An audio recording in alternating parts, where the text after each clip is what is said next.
હે સાહેબ, અત્યારના લોકો અને દુનિયા કઈ દિશામાં જઈ રહ્યા છે?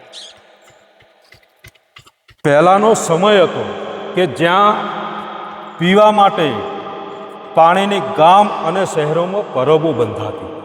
અત્યારે ગામ અને શહેરોમાં પાણી વહેતું દેખાય છે. આ જોઈને ચિંતા થાય છે કે ક્યાંક આ હવા વેચાઈ ના જાય તો સારું. અરે માણસ વિકાસ થકી ચંદ્ર ઉપર પહોંચ્યો અને ચંદ્રની શીતળ જમીનને વેચતો થયો. આ જોઈને દુઃખ થાય છે કે ક્યાંક આ સૂરજનું તપન વેચાઈ ના જાય તો સારું. આજે સમાજમાં દહેજ થકી દુલ્હા ખરીદાય છે અને વેચાય છે. આ જોઈને ચિંતા થાય છે કે ક્યાંક આ દુલ્હાના હાથે દુલ્હન વેચાઈ ના જાય તો સારું. આજે જ્યાં જુઓ ત્યાં પરીક્ષાના પ્રશ્નપત્ર ફૂટે છે અને વેચાય છે. એ જોઈને ચિંતા થાય છે કે ક્યાંક આખાને આખા પરીક્ષા કેન્દ્ર વેચાઈ ના જાય તો સારું. આજે માણસ પોતાના સ્વાર્થ ખાતર નીતિ અને ઈમાન જે રીતે વેચે છે એ જોઈને ચિંતા થાય છે કે ક્યાંક આખો આપણો ધર્મ વેચાઈ ના જાય તો સારું. મંદિરોમાં ચોરી થકી જે દાન આપેલું છે દાન વેચાય છે. એ જોતા ચિંતા થાય છે કે ક્યાંક મંદિરમાં બેઠેલો આપણો આ ભગવાન વેચાઈ ના જાય તો સારું.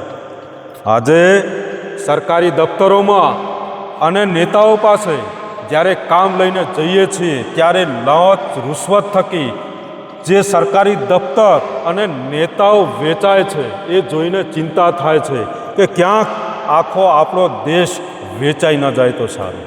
અત્યારે ચોમાસામાં જેમ દેડકા એક ખાડામાંથી બીજા ખાબોચિયામાં જવા માટે જેમ પડાપડી કરે છે, કૂદાકૂદી કરે છે, એમ નેતા એક દળમાંથી બીજા દળમાં સંસદ સભ્ય બનવા માટે જે રીતે વેચાઈ રહ્યા છે એ જોઈને ચિંતા થાય છે કે ક્યાંક આમના હાથે આખી આપણી સંસદ સભા ના વેચાઈ જાય તો સારું. આજે માણસ સિઝેરિયન વિના જન્મતો નથી અને વેન્ટિલેટર વિના મરતો નથી.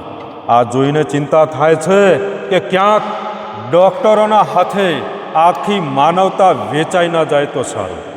અને છેલ્લે આ બધું જોઈને એક માણસ મરે છે.